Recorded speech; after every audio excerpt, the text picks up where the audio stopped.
Sarah's world was a sanctuary of quiet, predictable order.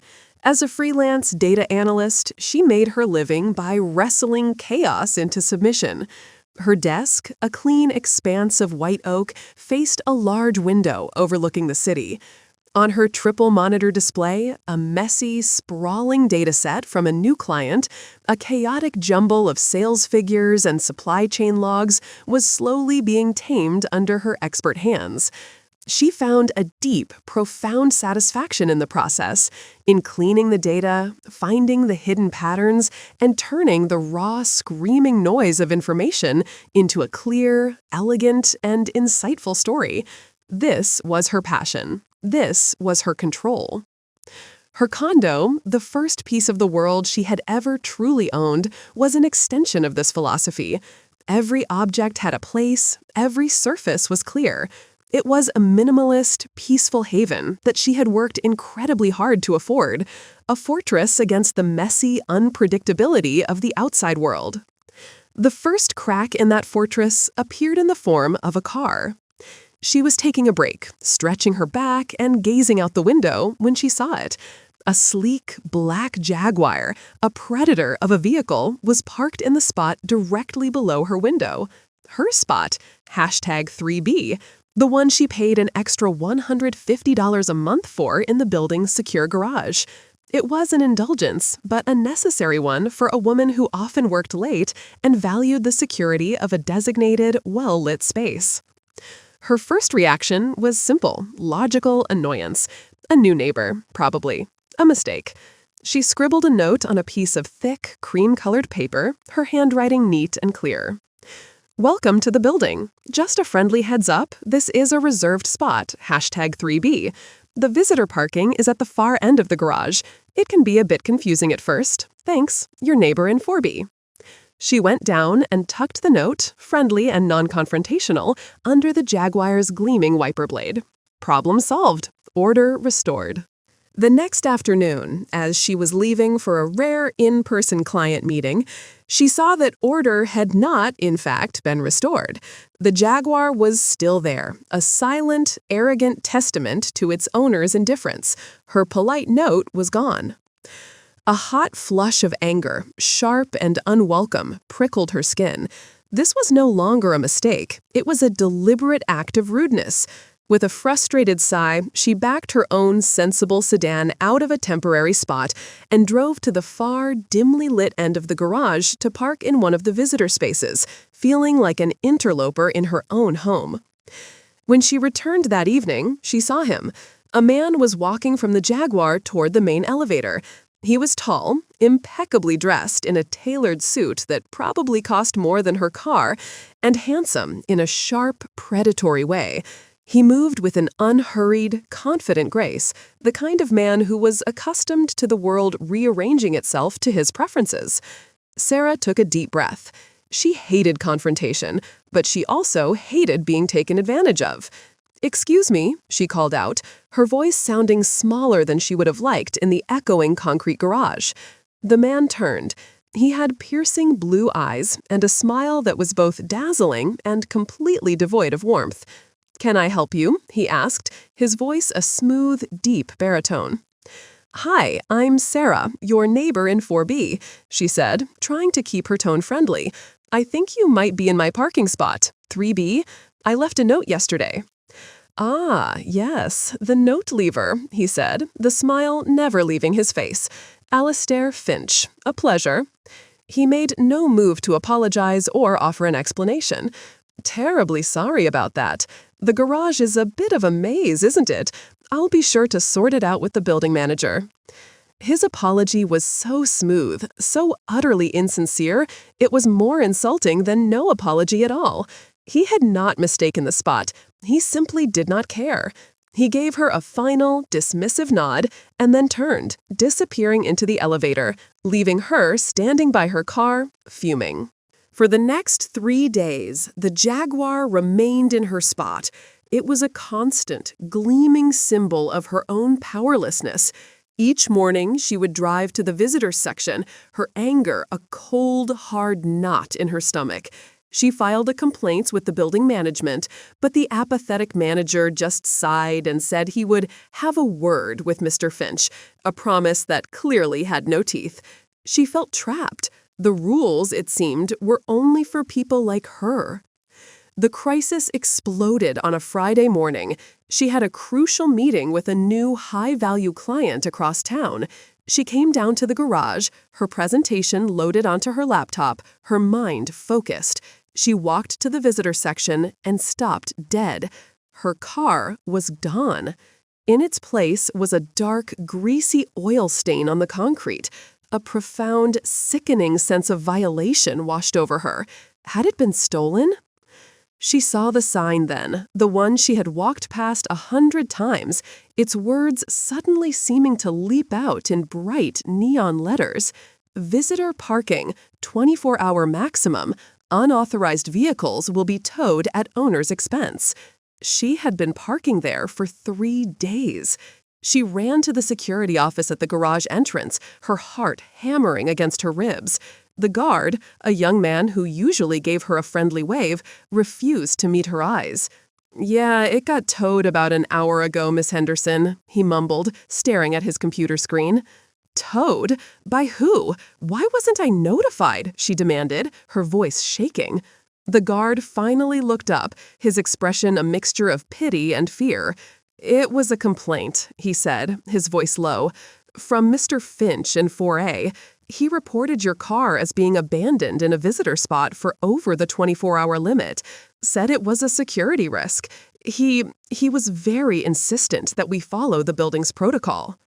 The pieces clicked into place with a horrifying, sickening clarity. He had stolen her spot. He had forced her to break a rule. And then, with a kind of breathtaking sociopathic malice, he had her punished for it. She stood there, frozen in the middle of the garage, the smell of exhaust fumes thick in the air. The sheer, calculated cruelty of it was what took her breath away. This wasn't about a parking spot. It had never been about a parking spot. This was about power. It was about a man who enjoyed the sport of crushing someone who was in his way simply because he could. Her fear, the anxiety she had felt all week, evaporated. It was replaced by a cold, quiet, and absolutely ferocious anger. She looked up at the security camera mounted in the corner of the garage, then at the sleek black Jaguar sitting smugly in her spot. She finally understood. This was not a misunderstanding. This was not a dispute. This was a war. And she had just lost the first battle. The impound lot was a desolate, gravel-strewn purgatory on the industrial outskirts of the city. Retrieving her car cost Sarah $475 in cash, a sum so painfully large it felt like a fine for a crime she hadn't committed. The entire experience was a masterclass in calculated humiliation, from the sneering indifference of the tow truck driver to the greasy thumbprint the lot attendant left on her driver's license. She drove straight from the impound lot to the building manager's office, her hands clutching the steering wheel, her knuckles white. Armed with a timeline of events and the crumpled, extortionate receipt from the tow company, she made her case. The manager, a beleaguered man named Dave, was sympathetic but ultimately useless. "I understand your frustration, Sarah, I really do," he said, wringing his hands. "But Mr. Finch is a very influential new resident. He's already talking about joining the condo board." He lowered his voice. "And his lawyer sent us a letter yesterday, a precautionary notice about potential harassment of his client. My hands are tied." Sarah left the office feeling a new, chilling sense of powerlessness. Finch wasn't just a bully, he was a professional one. He had already laid the legal groundwork to paint her, the victim, as the aggressor. The weeks that followed were a descent into a quiet, gaslit madness. Finch's harassment campaign was a series of plausibly deniable torments, each one designed to make her feel like she was losing her mind.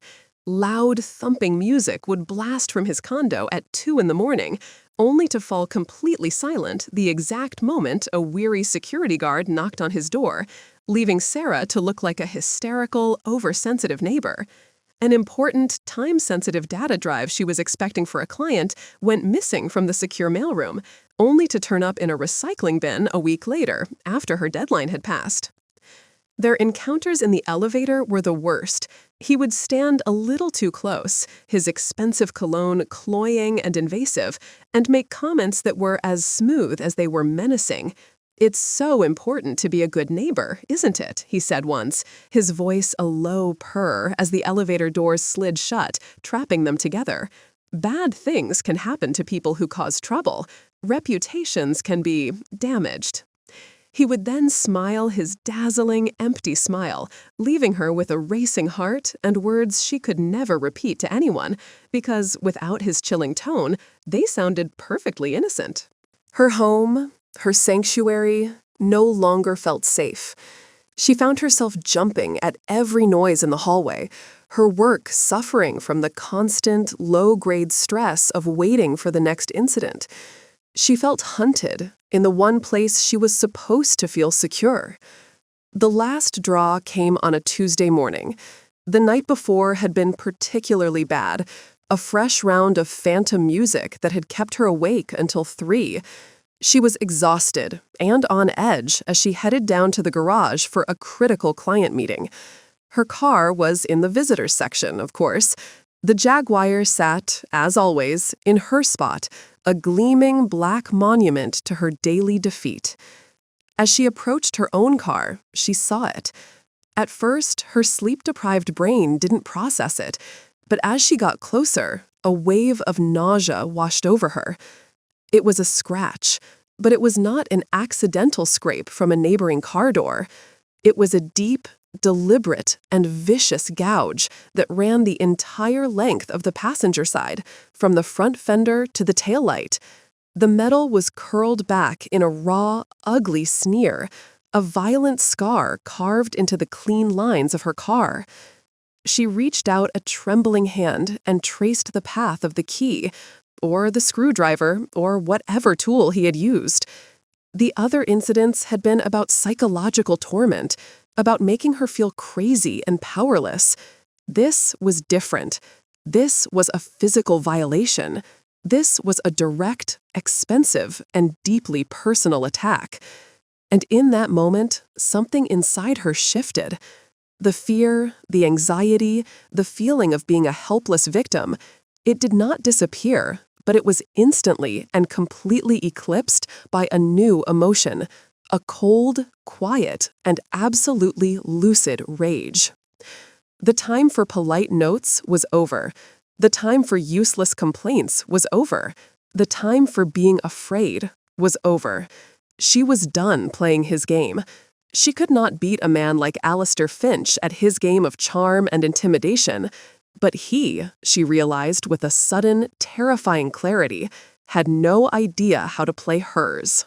She did not go to her client meeting. She did not call the police to file another report that would go nowhere. She went back upstairs to her apartment, her movements calm and deliberate.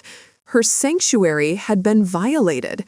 Now it would become her command center. She sat down at her desk and, with the same methodical focus she brought to her most complex projects, she began to fight back. First, she went online and ordered a small, high-definition, low-light security camera with a wide-angle lens and cloud storage. Next-day delivery. Then, she opened a new, heavily encrypted spreadsheet on her computer. She created a series of columns, her fingers flying across the keyboard, the clicks precise and sharp in the quiet room. Date, time, vehicle make model, vehicle plate number, activity description, associated names/companies, notes/follow-up. She looked out her office window, which had a clear, strategic view of the garage entrance and the area around both her and Finch's parking spots. Her data collection would begin tomorrow. She saved the file, her final act a quiet declaration of her new purpose. She typed the file name, the words a cool, clean, and dangerous promise. Finch Project. She leaned back in her chair and stared at the empty spreadsheet. at the clean, orderly grid waiting to be filled. The hunt had begun. He had wanted a war of attrition. He had no idea he was in a war of information. And he was up against an expert. Sarah's life bifurcated. To the outside world, she was the same quiet, diligent data analyst, delivering her projects on time and keeping to herself.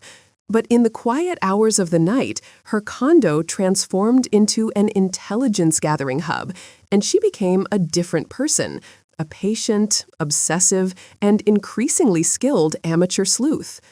Her new security camera, a tiny, discreet lens perfectly positioned in her office window, became her star witness.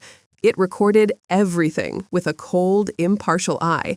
The footage was automatically uploaded to a secure cloud server, a silent, growing archive of the strange ecosystem that revolved around Apartment 4A. Her spreadsheet, the Finch Project, grew daily, its rows and columns a testament to her meticulous nature. She logged everything.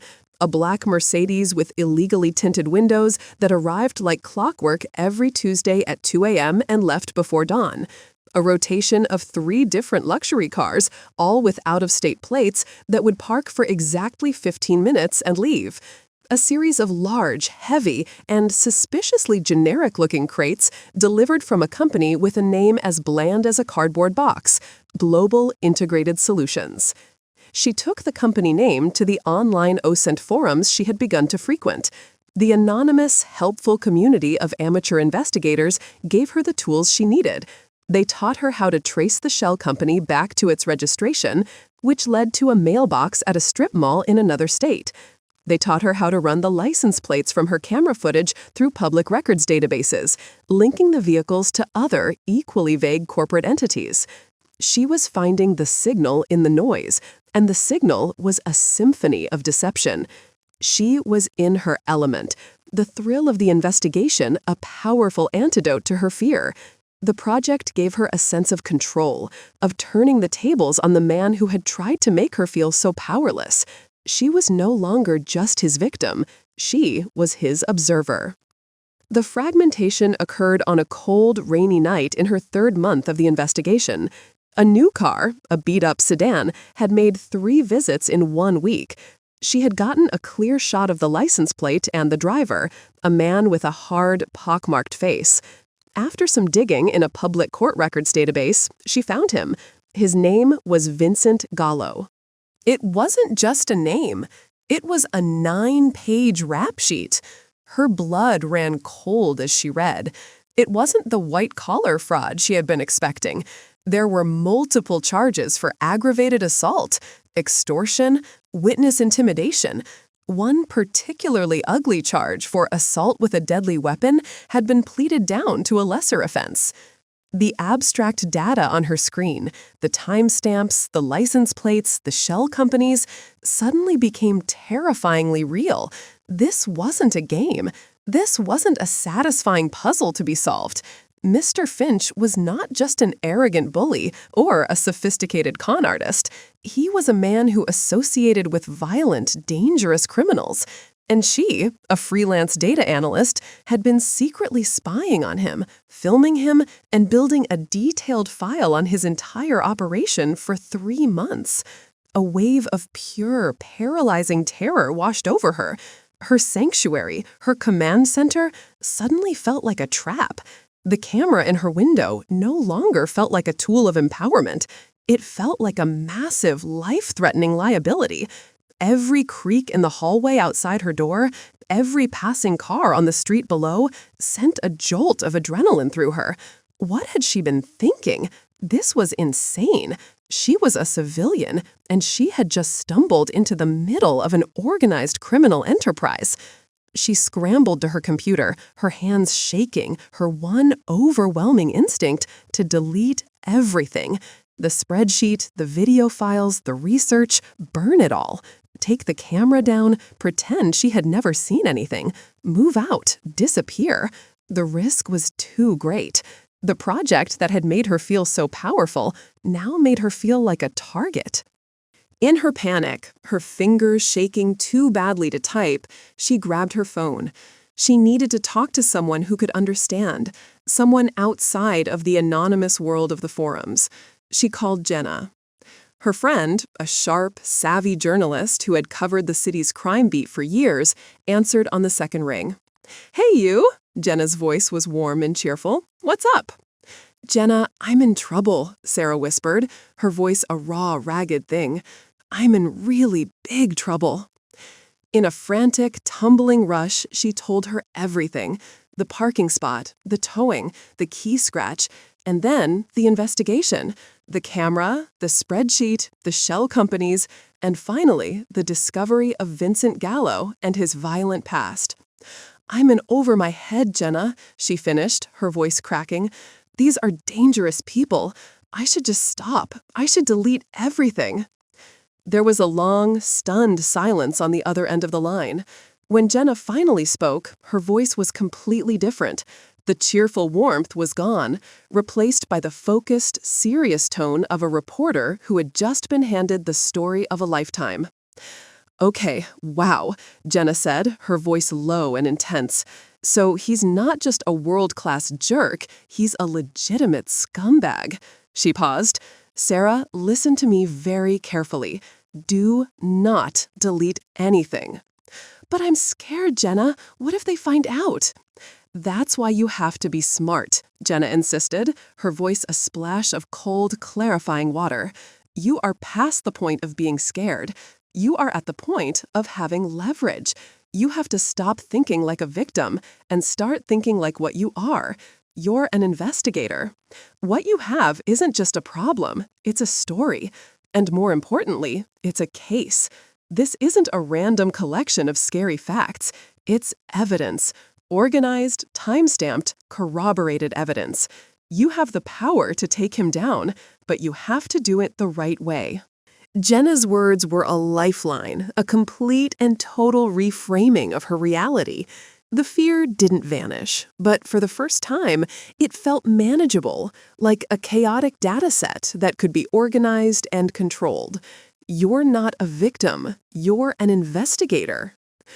A new, steely resolve began to push back against the tide of her panic. She was a data analyst. This is what she did. She took chaos and she turned it into a clear, actionable story. She hung up the phone with Jenna, her mind clear for the first time all night. She walked back to her desk, the frantic, terrified energy now channeled into a cold, professional purpose. She did not delete the Finch Project spreadsheet. Instead, she opened a new, secure document. The title she typed was simple and direct: Finch, Alastair, Timeline of Suspicious Activity. She began to work, her fingers flying across the keyboard. No longer a scared neighbor, but an analyst building an airtight case. The fragmentation was over. The awakening was complete. With her heart pounding a frantic, hopeful rhythm, Anna inserted the small, cold key into the lock of the metal box. It turned with a satisfying, decisive click. She lifted the heavy lid. Inside, resting on a neat stack of her mother's most important papers, was a thick, sealed manila envelope. On the front, in her mother's clear, determined handwriting from one of her good days, were the words, "To be opened by my daughter Anna in the presence of our lawyer, Mr. Miller." It was real. The memory, the hope, it was all real. Her mother hadn't forgotten her. She had planned. Respecting her mother's final, specific wish, Anna did not break the seal. The next morning, her voice steady for the first time in weeks, she called Mr. Miller's office. The old lawyer's voice was warm, with a sad, knowing respect, when she told him what she had found. "Ah, yes," he said, a gentle sigh on the line. "I have been waiting for this call. Your mother was a very remarkable and resolute woman, Anna. She was absolutely clear in her intentions that day." He paused. "Please bring the sealed envelope to my office. We will schedule a formal reading of the codicil. It is the proper and legal way to proceed." He scheduled the meeting for the following Monday at 10 o'clock. As Anna hung up the phone, she felt a profound shift within herself. She was no longer a victim, adrift in the storm of her siblings' greed. She was an executor, about to carry out her mother's true and final will. The days leading up to the meeting were a new kind of test. David and Chloe, completely unaware of this development, saw her newfound quiet as stubbornness, a final, foolish act of defiance before her inevitable surrender. Their campaign of harassment intensified, shifting from emotional manipulation to a barrage of aggressive logistical demands. David's texts were like a series of corporate directives. The real estate agent is confirmed for Friday at noon to take photos. The medical bed needs to be gone before then. Handle it. I'm scheduling an estate sale company to come on Wednesday for a preliminary appraisal. You will need to be there to let them in. I've sent you a shared spreadsheet to begin cataloging the contents of the attic. I expect it to be completed by the end of the week. Chloe's calls were, in their own way, even more invasive. Annie, she'd say, her voice dripping with false sympathy, I know this is hard for you, letting go of the house, but you have to understand, I need to start planning my studio space. Could you just take some measurements of the sunroom and send them to me? I'm trying to decide if my loom will fit by the French doors. The old Anna would have scrambled to comply, her days consumed by their endless, thankless tasks. The new Anna, armed with the secret knowledge of the sealed envelope, felt a cool, liberating detachment. Her future was no longer tied to their whims. Her resolve was strengthened by a brief, validating call from Dr. Ramirez. She had called to thank him for his care, and he had offered his unequivocal support. Your mother was very proud of the decisions she made for her end-of-life care and her estate, Anna, he'd said, his voice firm. She told me herself that she was finally taking care of her best girl. If you need a formal, written testament to the decade of full-time, skilled care you provided, you have only to ask. Fortified, Anna created her first true boundary. To every one of her siblings' aggressive texts, their manipulative voicemails, and their demanding emails, she replied with the same calm and maddeningly uninformative message. All matters concerning the estate will be handled at the meeting at Mr. Miller's office on Monday at 10 a.m. Your presence is required. Her procedural stonewalling drove them into a fury. What meeting? What are you talking about? Stop being so cryptic, David texted back. Chloe left a tearful, screaming voicemail. This is a family matter, not a corporate merger, Anna. Why are you being so cold? But their anger could not breach her new wall. She was no longer a participant in their emotional chaos. She had set the terms of engagement, and they were, for the first time in their lives, utterly powerless to change them. The atmosphere in Mr. Miller's conference room on Monday morning was thick with a hostile, impatient tension. David and Chloe sat on one side of the polished table, their arms crossed, their faces masks of barely concealed annoyance. They viewed this meeting as a final, pointless piece of bureaucratic theater orchestrated by their difficult younger sister. Anna sat opposite them, a quiet, profound calm settling over her. She placed the sealed manila envelope on the table in front of her. Mr. Miller entered and took his seat at the head of the table. "Thank you all for coming," he began, his expression somber and professional. "We are here today because Anna has brought forward a legally executed and notarized codicil to Helen Vance's will. As per her mother's instructions, we will now unseal and read this document." He took the envelope, slid it open with a letter opener, and removed the documents inside. "First," he said, putting on his reading glasses, "for the official record, I will reread the relevant clause from the original will, dated 10 years ago." He cleared his throat. "All the rest, residue, and remainder of my estate, both real and personal, I give, devise, and bequeath to be divided in 3 equal shares among my 3 children, David Vance, Chloe Vance, and Anna Vance." David and Chloe exchanged a small, smug look. This was, as they suspected, a complete waste of time. "And now," Mr. Miller said, picking up the second document, "the codicil, dated 2 years and 3 months ago, signed by Helen Vance and witnessed by myself and my paralegal." He began to read. The language was not the dry, formal prose of the first will. It was her mother's voice, clear, strong, and full of love, reaching out to them from beyond the grave. "To my beloved children, David and Chloe," he read, "I leave my unending love and my deepest wish for your happiness. It has been my greatest joy to watch you build your lives and see the world." Deliver this with the warm, polished, and confident tone of a professional female storyteller, similar to a host on an NPR or narrative podcast. The pacing must be fluid and conversational, not slow. Use natural, engaging intonation to tell the story effectively, while avoiding any theatrical drama.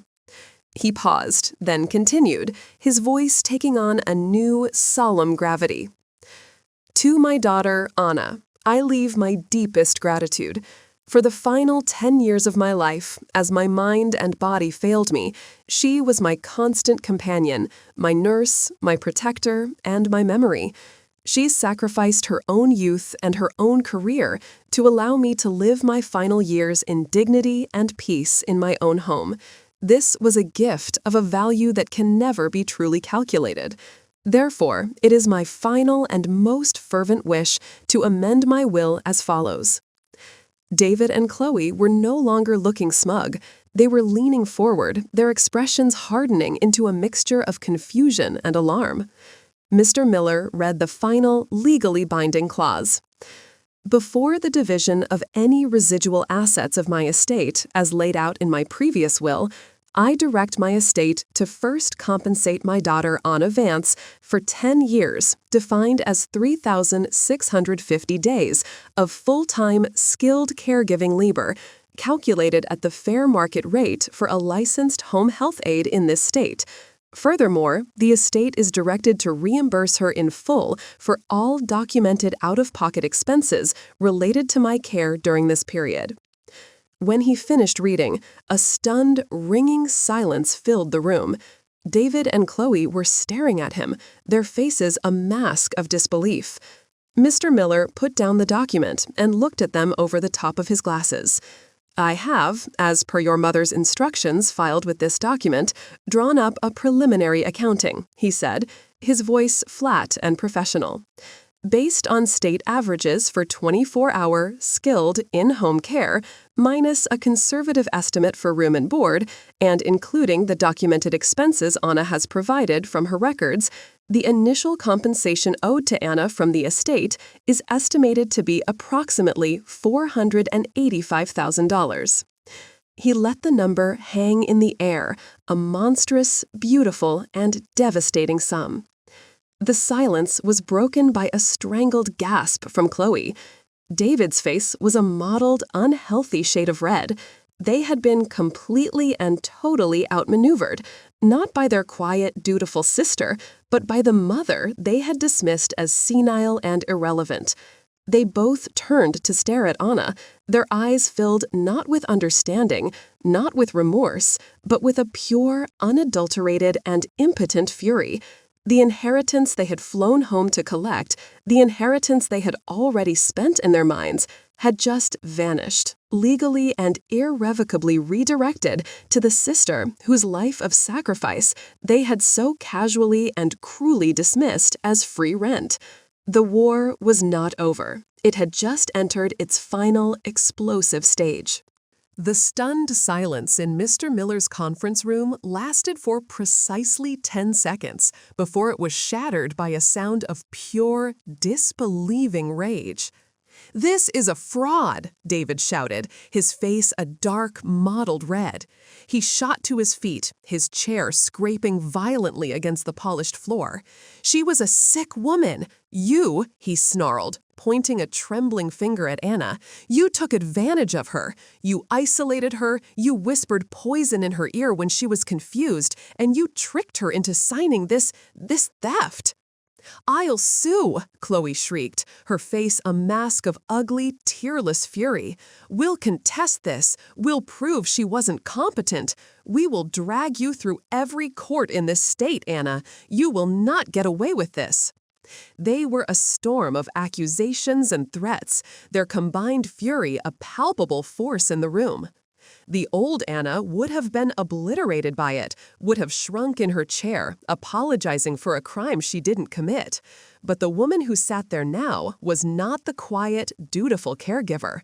She was a creditor, and the debt owed to her had just been legally and publicly validated. She let their storm rage. She sat in a bubble of profound, unbreachable calm, waiting for the hurricane of their entitlement to exhaust itself. Mr. Miller, a bastion of legal stoicism, simply held up a hand. "I would advise you both to be very careful about making accusations of fraud," he said, his voice cold and firm. "I drafted this codicil myself. I was present at its signing, as was my paralegal, a certified notary. I can assure you, your mother was perfectly lucid, of sound mind, and was more determined than I have ever seen her. Any attempt to contest this on the grounds of incompetency will fail, and I will be happy to testify to that under oath." His words, a solid wall of legal fact, caused their rage to sputter into a resentful, fuming silence. It was in that quiet that Anna finally spoke. She stood up, and for the first time in their lives, she was not the little sister looking for approval, but an equal, addressing them with a decade of earned authority. "You want to talk about what's fair?" she began, her voice quiet but ringing with a strength that made them both flinch. "Let's talk about the last 10 years. For 10 years, David, you built a portfolio. You flew first class, you closed deals, you became a partner. For 10 years, Chloe, you collected passport stamps.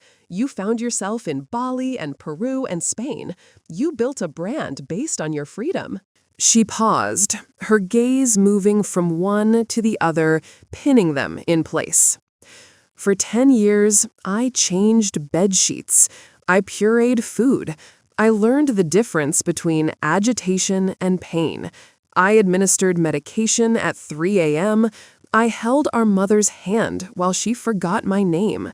I was the one who was here for the long, slow, ugly, and heartbreaking process of her disappearing." She took a step closer, her voice dropping but gaining a new intensity. "You lived your lives. I gave up mine. This," she said, gesturing to the codicil on the table, "is not theft. This is a bill.